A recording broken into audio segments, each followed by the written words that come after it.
Welcome to the Early Edge College Football Pick Show, brought to you by BetMGM, the sportsbook born in Vegas. I am your host, Eric Cohen, and the college football regular season is over, well, just about. And we are here to preview the playoff and make some early picks on this week's show. So let's get right to it and bring in the experts. He's been going to the coolest venues across college football this fall, the one, the only Mike McClure. Next is the master of the upset. He has made us some serious cash this season. It is Emory Hunt, and our friend Chip Patterson will join us a bit later on. Gentlemen, welcome. Glad to be with you again for week number 16. Let's start with our college football storylines. And number one, did the College Football Playoff Committee get the playoff field right? Emory, you have been outspoken on this over the last few weeks. Tell us how you feel. I feel like they did get it right because you included SMU, closed out that ball game rather well against Clemson. And Clemson, by way of winning the championship, got the auto bid for the CFP. And I just feel like, hey, this is the right 12 teams to go to the postseason. And I think we're going to get very good games. I'm overly excited about the home playoff games in round one. I think that's going to be awesome for the sport, awesome for television, and awesome for the fans that's going to be in attendance. Yeah, I'm right there with you, Emory. I think the coolest thing about it is definitely going to be those on-campus playoff games. Going to try to get to one of them myself in person. Haven't made the decision which one yet. But as far as the SMU versus Bama debate, like I think that I'm glad that SMU is in here. I would have rather watched Alabama versus Penn State, for example, personally, but it sets an interesting precedent because if you kept SMU out the way they lost, there's zero incentive to play in that conference title game. And I think that is more important right now to all of the conferences for a variety of reasons, not to mention just financially as well. You've got to keep those games intact more so than rewarding strength of schedule. Now, rewarding strength of schedule is something that needs to happen as well. So it was, in a sense, a no-win situation there. But I do think they ultimately made the best of it in year one.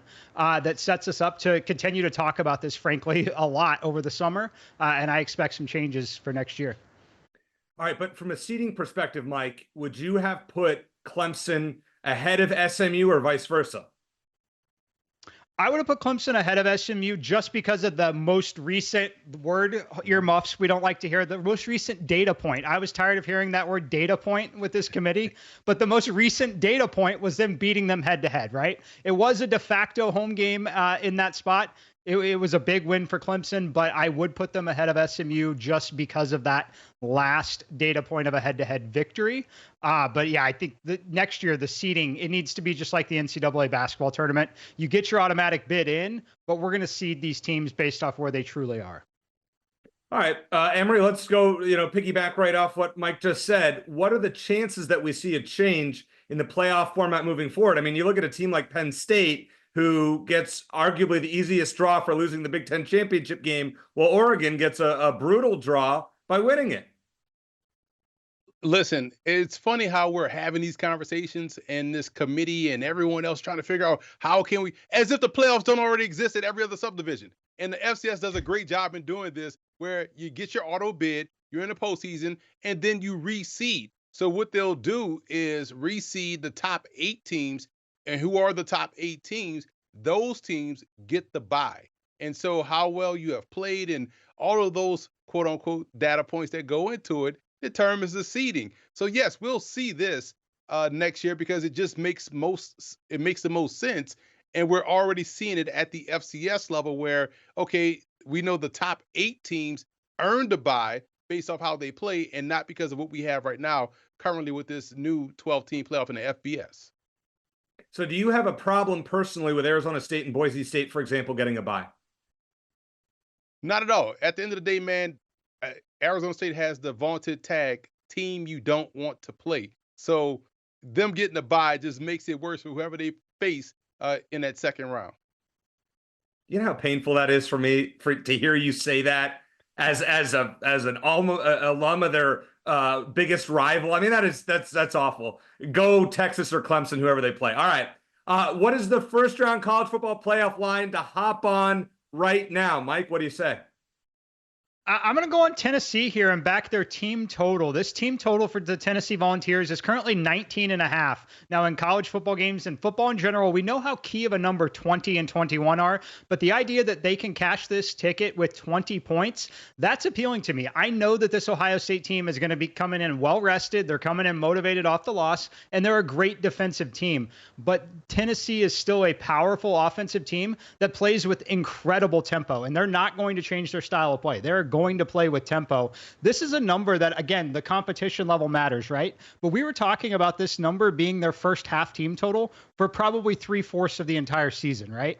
I think the adjustment is a little too much. I know it's a high stakes game, but I see many, many scenarios here where Tennessee lands around 20, 21, 24, all the way up to 27 points. They may not cover the spread. They may not win the game outright, but I ultimately think they find their way to 20. And it wouldn't shock me if this number goes to 20.5 before kickoff. Listen, I'm jumping on that Clemson plus 11.5 right now because Clemson has been in playoff mode for about a month. And what we saw last always kind of resonates with you right at the front of your mind. We saw Clemson do a great job in driving down to get that game-winning field goal. We saw them play South Carolina really well and lost in a close, tight game. We saw Texas just kind of look flat against a Georgia team that was playing with all three of us at quarterback after Beck got hurt. They had an opportunity to win that ball game and make the conversation interesting about Georgia. Should they be in? Where should they be ranked? Should they go on the road for the first round matchup? But at the end of the day, I feel like I can trust Clemson right now more so than Texas. Mike, I have a general betting question for you, and I think it's a great one just to think about when it comes to the playoff. Is there value if I have $100 that I want to bet on a team to win the national championship? Is it better to take that $100 and roll it over game by game if I'm picking one of the favorites like Oregon or Texas who's less than 4-1? Or is it better to just take the plus 350 right off the bat? Generally going to be better to roll it over. I've done this in the past across all the SportsLine and CBS properties with Kansas City Chiefs, for example, in the playoffs. They're a favorite and you're paying a short tag, but you're getting into those games where they're essentially a field goal game. That's what it's likely going to be. I mean, look at Oregon potentially in their second round. If it's Oregon, Ohio State, the line's going to be 2.5, maybe. It's going to be a -130, a -140 on a money line, right? So you're going to be better off money line parlay and just roll it over every week than taking a future there. Now, someone farther down, you might be better off taking the larger number because depending on how the matchups shake up, they could all of a sudden become, a 7, 8, 9 point favorite in that next matchup. So with the teams at the top, yeah, you're better off rolling it over. Mike said my favorite word in the English language, parlay. And you can find some parlay advice at sportsline.com. Check it out. Use promo code winners for 60% off an annual plan. Check out our Discord, M Squared talking live in there. Or he was live, I believe, last Saturday, and he'll be back doing live chats, as will some of our other experts. Check that out. Sportsline.com. Promo code winners for 60% off an annual plan. Coming up next, which home teams are in danger next weekend, and how the heck did Penn State end up with the best draw of any team? We'll give our college football playoff first-round winners here on the Early Edge College Football Pick Show.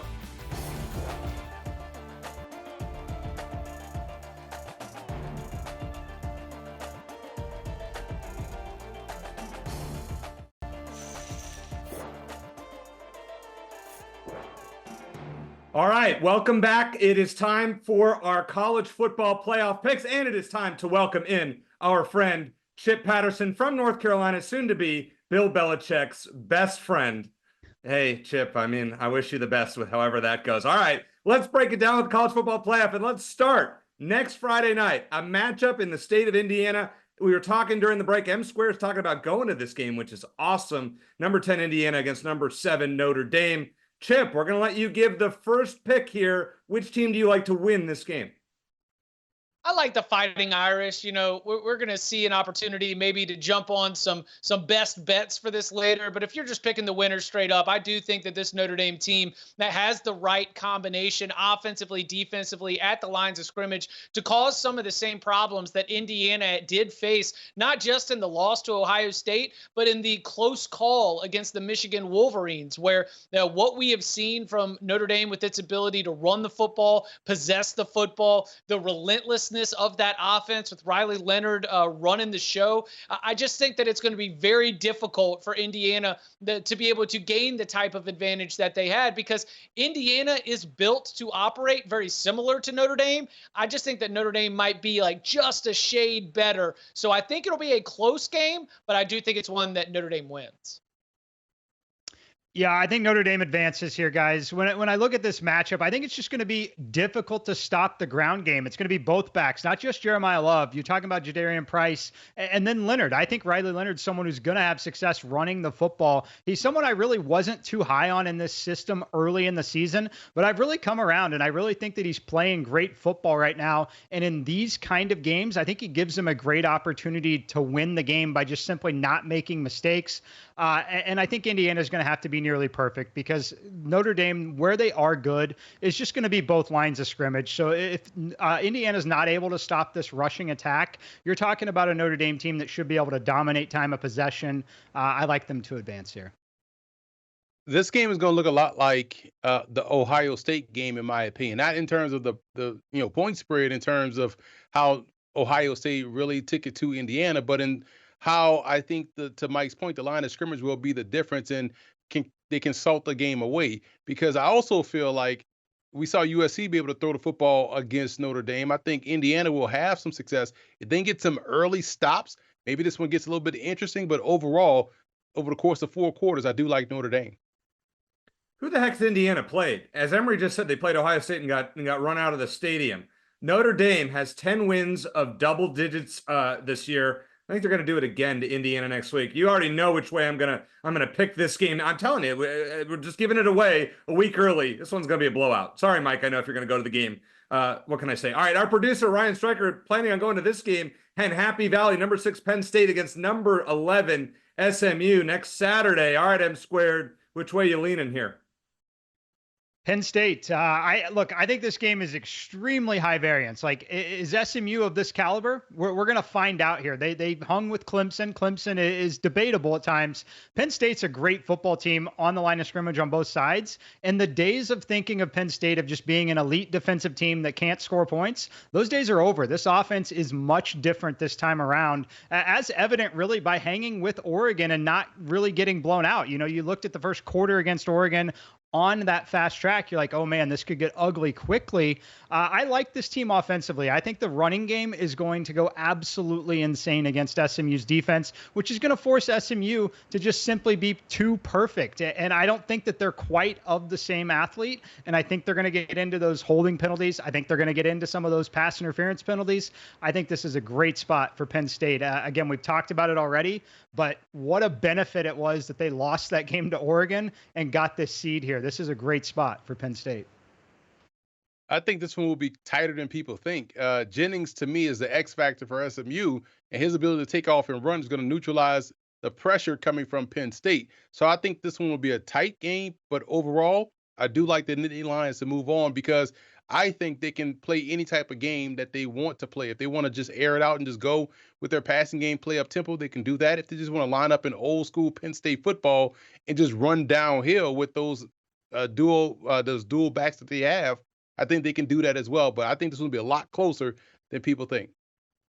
Yeah, SMU's defense has kind of been an undersold, underrated storyline to their success this year. A couple big transfer portal pickups, and they did a really good job coming down the stretch of stopping the run. But I would say that the offensive line and the running backs that they have faced when they put together these great run defense statistics are very, very far from what they're going to face with Penn State. And in the same way, I just wonder if the way that SMU climbed back into that game against Clemson, I wonder if some of that was Clemson's own doing, and the inability for Clemson to ice that game and leave that back door open is maybe the Tigers' fault.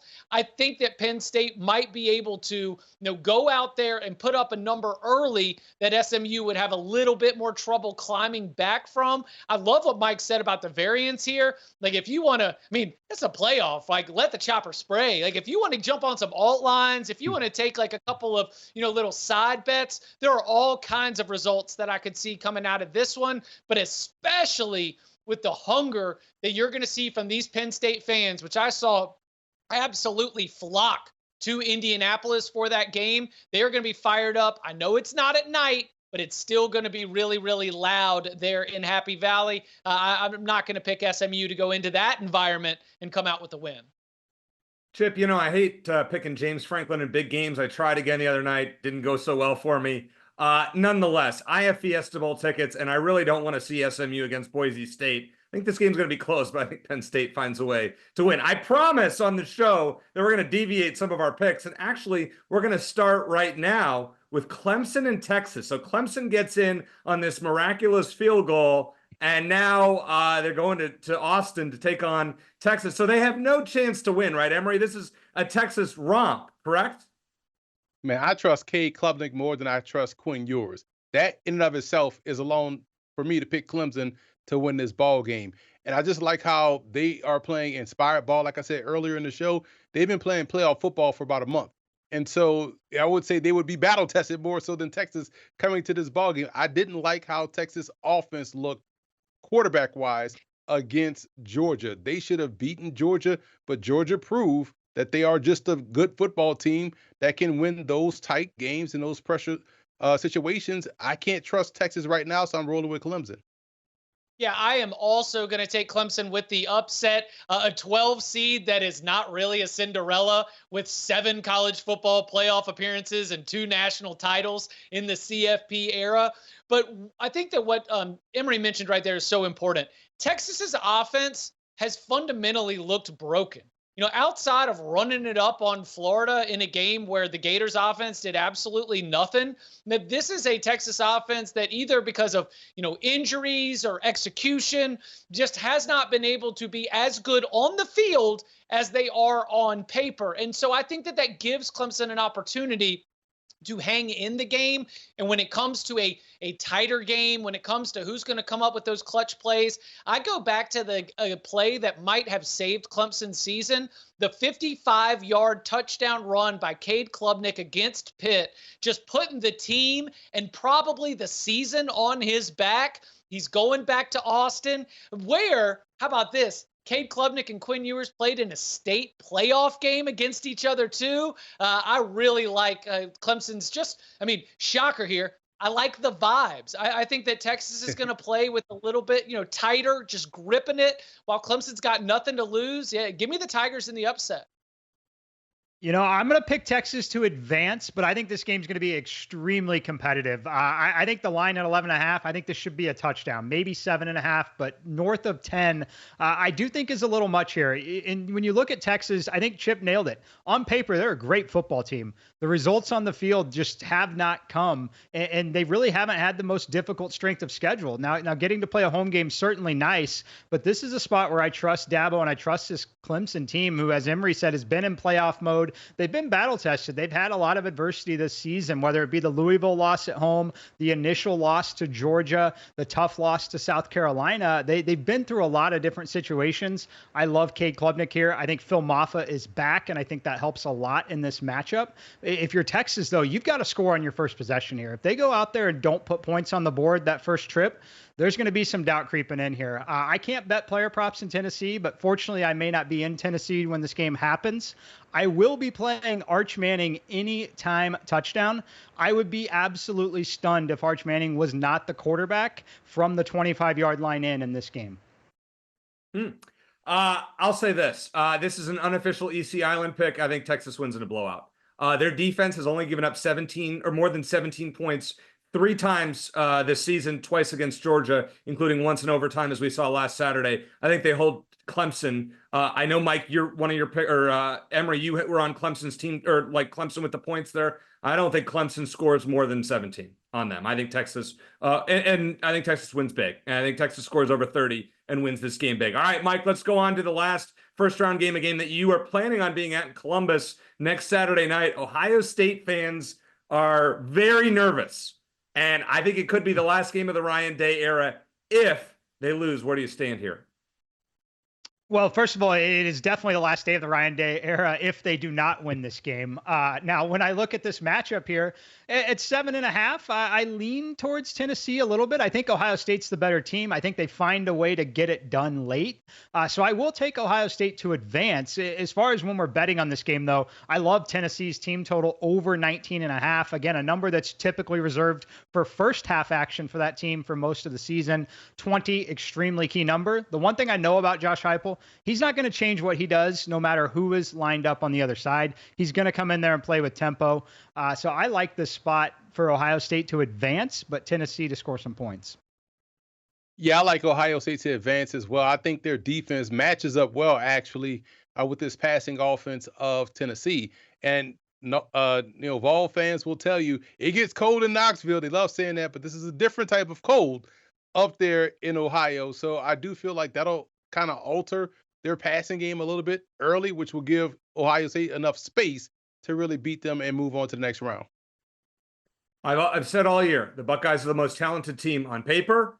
They have arguably the best defense in the country statistically, and I think they show it against the Vols in Columbus. But Chip, wait a second. We have Chip Island early on in this pick. I don't think we've had this all year. Tennessee, really? Yeah, I mean, like Ohio State, when they're playing against Northwestern and Purdue and Michigan State, that defense looks awesome, right? But this is the same defense that gave up 172 yards on the ground to Michigan. This is the same defense that gave up 155 yards on the ground to Oregon.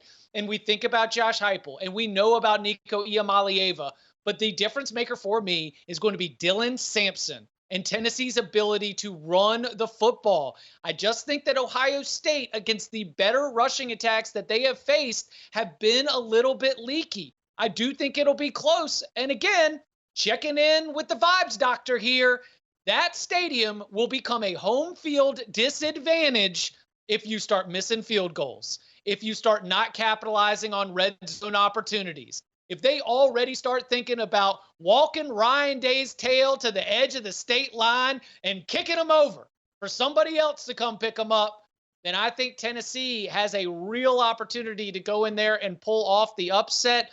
They've got the $20 million roster that has turned in $10 million results. So give me the Vols to be able to pull off the upset.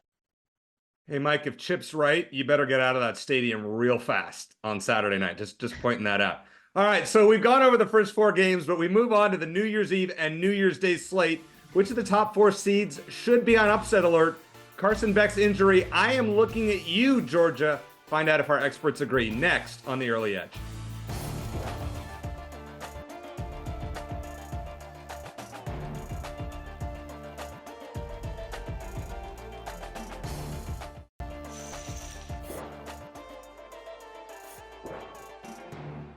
Back on The Early Edge, and I mentioned this earlier, but as somebody who's an annual ticket holder for the Fiesta Bowl, can't tell you I'm overly enthused about this potential SMU or Penn State against Boise State matchup. I mean, guys, this is like, if you're a Nittany Lions fan, you got to just be throwing a party here. It'll never get easier than this to make the semifinals. Mike, are we picking Penn State here? What do you think? I'm picking Penn State here. Look, I think they could be a little vulnerable against SMU. I think SMU is truly a very high variance machine that they have to take on. But the fact that they get that game at home and then they get to come to this Boise State matchup, like I think that we've seen enough film, first of all, on trying to stop Ashton Jeanty. I don't know that there's a lot of people that can, but if there is a defense that can and has seen athletes of similar caliber, it's certainly going to be Penn State. So for me, I think this is, as you mentioned, just a beautiful spot for them. We talked about it on the last show. I know everyone thinks I'm crazy for saying Penn State did not want to beat Oregon. Like, they tried to beat Oregon. They wanted to, but in reality, they didn't want to beat Oregon. They wanted to be exactly where they are because they have such a nice path to the semifinal. Yeah, I like Penn State here as well, because at the end of the day, if they have beaten, a team to get to this spot, now they're confident and say, hey, we could do this. We could win a big game. And then they'll go ahead on and beat SMU and move on once again. So I like them in the spot too. I like Penn State as well. I take major issue with EC not celebrating Boise State being back in the Fiesta Bowl, living up all the dreams of the post-touchdown proposal. I mean, come on. Do you have no appreciation for one of the games that got us to where we are, embracing college football as a national sport? Come on, man. Like, hit that nostalgia drip, my man. Enjoy it. Chip, the current players were darn near in diapers when that game happened. I agree with you. It was a great game, but let's be honest.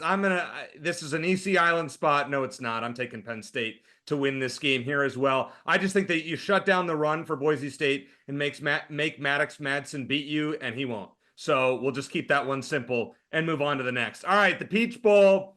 It's time. This is my nightmare. Number 4, Arizona State against the winner, number 5, Texas and Clemson. Emory, you're going to start us off. Who are you taking? Arizona State. Either one of these matchups, I like the Sun Devils, to quote Chip, vibes, because they are playing with house money. No one wants to be here. No one wants them here.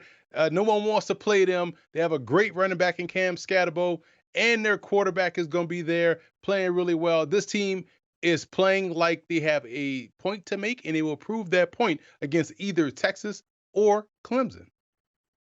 All right, no, but Chip, you're not going to take ASU, so at least I'll take that as a minor win, but you're not taking Texas either because you picked them to lose, right? I'm going to take the Clemson-Texas winner here. I picked Clemson to beat Texas. I'm going to keep rocking with it, but I will say that this is a horrendous draw of sight for Arizona State. I'm sure that everyone's going to show up because you've never had your football program in this kind of position. But when it comes to filling out the big body bins, I think that especially Clemson and maybe Texas as well would be able to bring out enough of a following that it might be a little bit of a road game environment for the Sun Devils. I think that Arizona State had a terrific game plan for how they get around the loss of Jordan Tyson in that Big 12 title game. But Iowa State's defense is not as athletic or talented as either the Clemson defense, and especially not as athletic and talented as the Texas defense. I think they get a little bit overwhelmed right here, even with all the greatness that Cam Scatterbo can provide. I don't think it'll be enough against either one of those defenses. So I'll take the Tigers or the Longhorns, in this case, Clemson. The Texas Longhorns are going to be frustrating for a lot of people. They're going to be just like the Kansas City Chiefs. They're not going to cover a spread, but they're going to skate by and win these games. They're not going to cover against Clemson, but they're going to advance. And then when they get to Arizona State, again, as Chip mentioned, Texas is going to have the fan support no matter where the game is, but particularly there in this potential matchup. So when I look at Arizona State, I just think they're going to struggle against a Texas defense. I think Texas's defense will do just enough. And again, don't rule out the fact that Arch Manning could be taking snaps in a lot of these games. I actually think he's a better quarterback for Texas. And with this additional time off to prepare, I think we see a lot more of that. So like I said, Texas, they're not the best team in college football. They have a decent path here, though, and decent matchups. I think they win games. They don't cover spreads. And we're talking about them just like we talk about the Kansas City Chiefs in the NFL. Have you ever seen a worse tackling performance than Iowa State trying to tackle Cam Scatterbo? That wouldn't happen with Texas. I mean, it was disgraceful. Now, Texas, they know how to wrap up and get a player to the ground. Texas would blow out Arizona State. So I'm going to make this one very simple. Now, a game that I think is going to get very interesting.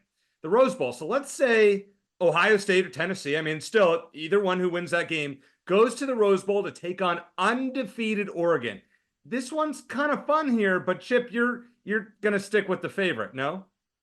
Yeah, I'm going to ride with the Ducks. I mean, what an incredible response at every test that Penn State had. I loved the way that game played out in terms of the early lead, Penn State answers, then you had to respond, then Penn State answers again. Just the ups and downs of what really was a heavyweight battle that we've now seen Oregon. How about this? First team in the history of college football to beat Ohio State, Michigan, Penn State, and Michigan State all in the same season. I just think that they are battle tested and ready for this. And so when it comes time for that first game, Dan Lanning, the master motivator, will have his team charged up. I like the Ducks definitely to make it to the semifinals. Yeah, I like the Ducks as well. Disciplined on both sides of the ball. You saw how they had their picks and chooses of that Penn State secondary. Dylan Gabriel's touch timing, anticipation was on point. They are the most well-balanced team in college football. They'll move on.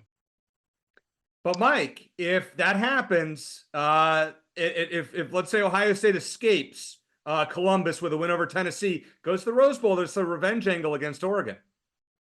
Yeah, revenge angle. I'll take Ohio State if they get there, right? Because if they get there, that means they will have beaten an extremely good Tennessee team. They will have responded from the way their season ended in the regular season. And I think they'll be playing with a lot of motivation at that point. And it becomes a matchup where they are familiar. They obviously have the additional narrative and revenge on the fact that they lost that game early in the season that changed the seeding overall. But I think if you're Ohio State and really everyone else in general, you have to kind of be encouraged by what you saw Penn State do to Oregon. I know Oregon answered the call every single time and ultimately won the game, but to me, it showed that Oregon was definitely gettable any given day. And I think Ohio State's got the athletes on the defensive line, and I think they've got the athletes at wide receiver and running back. It all comes down to where's Will Howard mentally. And I think we're going to find that out. And if he's fine, he'll beat Tennessee. And if he beats Tennessee, I like him in the rematch here. Everything you just said, Mike, I 100% agree with. Will Howard's mental state and is key here. Chip Kelly, a little bit of revenge against his former school as well. Plus that 32-31 game we saw earlier in the year. I think the Buckeyes would pull it off on New Year's Day in a thrilling game. Finally, we move on to the Sugar Bowl. Now, Georgia got the automatic bye, but the path may not be all that easy with the winner of Indiana and, as we all picked, Notre Dame. Chip, it's Chip Island again, it looks like. Who you got? Okay, so from 2016 to 2020, every single quarterback who took a snap in a national championship game either went on to be a first-round pick or a Pro Bowler. And I believe every single one of them has taken a snap in a NFL playoff game. That stretch of football, those 5 years, made us think that you need to have that surefire first-round pick. You need to have that top-tier elite quarterback to win a national championship. And then the Stetson Bennett era came. And what Georgia has shown to me is that I actually think this Bulldogs team will be in a position to lean on the support cast, to lean on its defense, to lean on its offensive line. I love the way that Georgia is entering this college football playoff, with the way that they have had to overcome adversity and the way that they've had to bounce back from setbacks.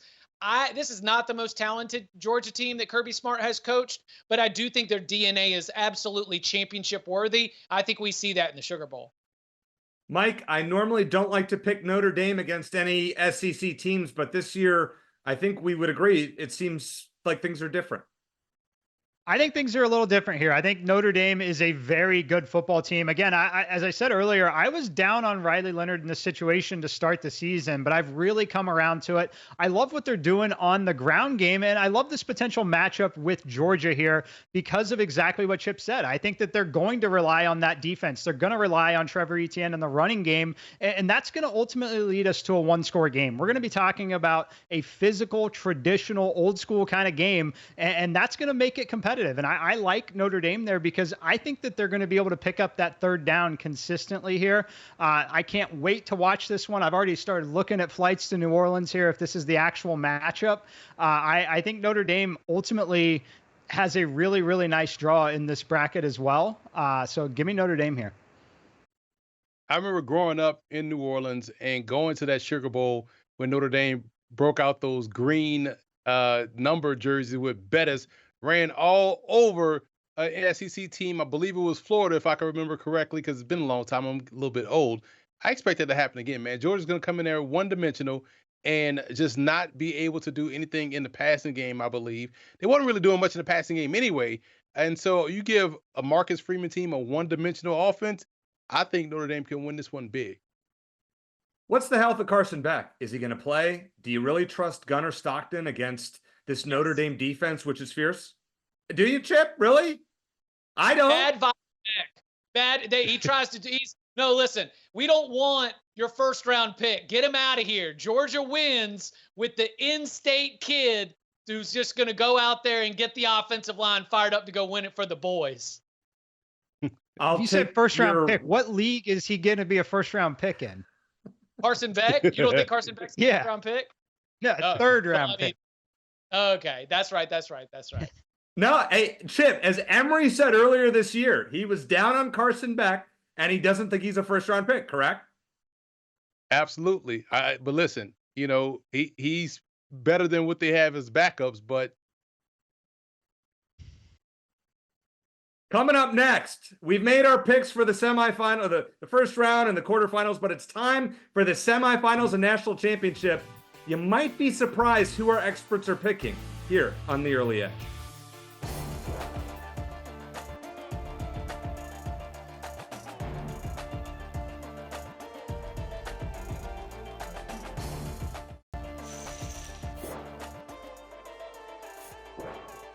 Back on The Early Edge, and let's pick some college football finalists. Chip, all right, you're going to go chalky here. Come on, where's some upsets? You give me chalk. It's just like the NCAA tournament, EC. Upsets early, heavyweights late. And that's why, while I've got Clemson winning in the first round and Tennessee winning in the first round, they get out the paint and we get an amazing national championship game. On one side, Oregon, the team that's been running college football all season, the most balanced team in the country, led by Dan Lanning, going up against his old boss, Kirby Smart. The storylines would not get better. And in this matchup, I do think the fact that Oregon has more answers, more ways to win, that's going to end up helping the Ducks finish the season undefeated national champs. listen, I like the Ducks in the championship game along with Notre Dame. Fantastic matchup here. I think these are the two most well-balanced teams on both sides of the ball. We're getting a great national championship matchup, one in which 1988 will reign supreme once again for Notre Dame fans as I have them winning their first national championship in 30-plus years. I'm right there with you on Notre Dame. I'm going to go Notre Dame, Texas. Again, I think Texas could get upset early, but I think they ultimately are going to just sneak by those first two matchups that set up well and get to this game against Notre Dame. But Notre Dame is a complete team, as you mentioned. The ground game and just the style of play, I think sets up for a very, very nice game against Texas. So I will take Notre Dame here, plus 900. So, Chip, you had mentioned something about upsets early, favorites late. I think it's the other way around. I'm going favorites early, then then all upsets. I'm taking all the teams that won in the first round, and then we have a wacky Final Four. But I'm going Texas and Notre Dame in the championship game. I think Notre Dame blows out Penn State. I think Texas squeaks by Ohio State by the closest of margins. But I'm taking the Longhorns to win it all. And let's go low scoring. We're betting the under. Just hammer the under, whatever that number is. In that game, I'm going with it. So give me Texas against Notre Dame. All right, let's recap them. Chip is on Oregon against Georgia, and he's picking Oregon to win it all. Emory, Notre Dame against Oregon, taking the Fighting Irish to win their first national championship. And what is that, 36 years? Wow. Mike is also taking the Fighting Irish to win the national championship over Texas. And I'm taking the Longhorns to win their first one since Vince Young and that undefeated team back in 2005. To beat Notre Dame in the championship game. But don't think we weren't going to have an Army-Navy pick for you on this program. After all, we know how fond Emory is of picking both teams. Who wins the 2024 Commander-in-Chief's Trophy on CBS? Find out next.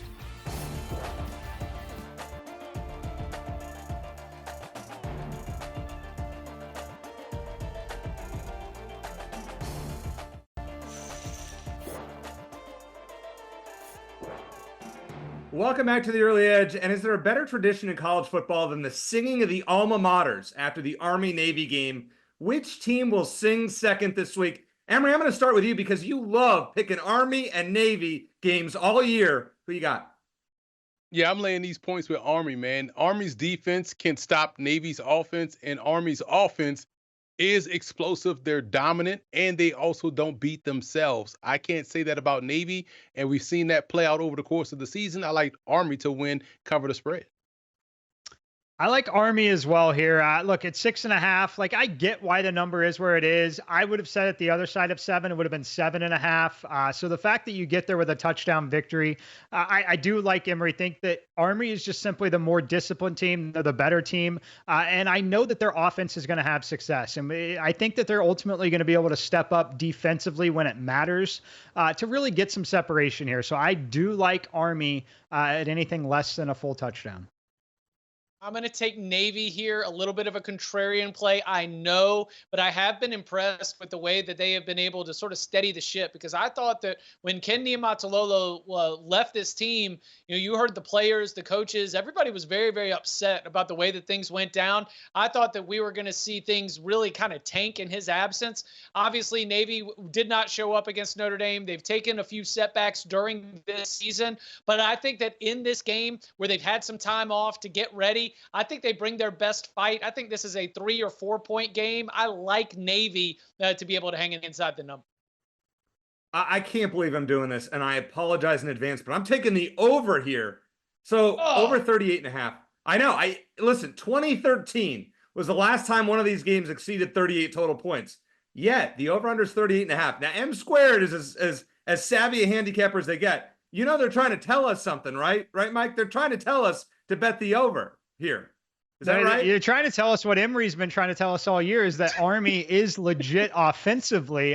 Look, I think that, will it likely be a very competitive, low-scoring game? Yes. Is there a scenario where Army puts up 31 points in this game? I actually think there is. I think there's a scenario that they have a few big plays and just keep the foot on the pedal. We talked about this throughout the show with Notre Dame being just a little bit different and better than tradition.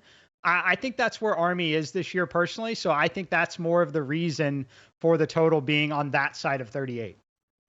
Both teams are averaging, 32 points a game as well. I'm going Army 27, Navy 17. So I like Mike and Emory's spread picks, but I can't believe I'm taking the over in this game.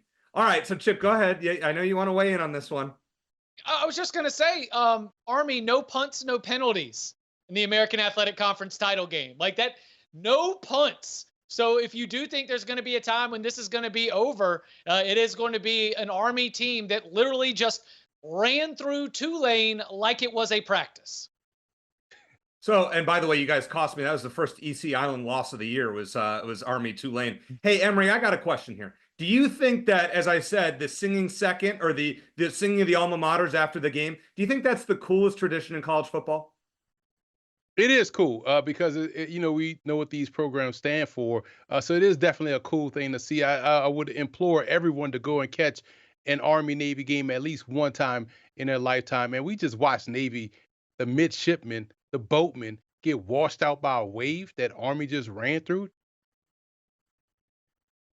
I mean, no, that's a great point. All right, let's get on. We got a couple more games this weekend. Chip, you got to pick in the ISS Salute to Veterans Bowl. Tell us who you like. Yeah, I'll take South Alabama, and I'll go ahead and lay these points. Obviously, they've lost Fluff Bothwell. They've lost a few more players to the transfer portal. But I really like this South Alabama offensive staff, and I think that they'll be able to go out there against Western Michigan and put up a number that I'm not sure that Western Michigan is going to be able to match. And so we saw this thing open around 9.5. It flirted down probably after some of the transfer portal exits. But in general, I think that South Alabama is the more talented team. And with so many variables with the coaching carousel and transfer portal, ultimately sometimes that sort of median talent level is what ends up making my decision. And in that case, that is advantage Jags. Listen, in the Celebration Bowl, last time we saw Coach Buddy Pugh versus Coach Prime. Now we're getting Coach Chinnisberry versus TC Taylor. Both guys are respective coaches of their conference of the year. But I like South Carolina State. Reason why?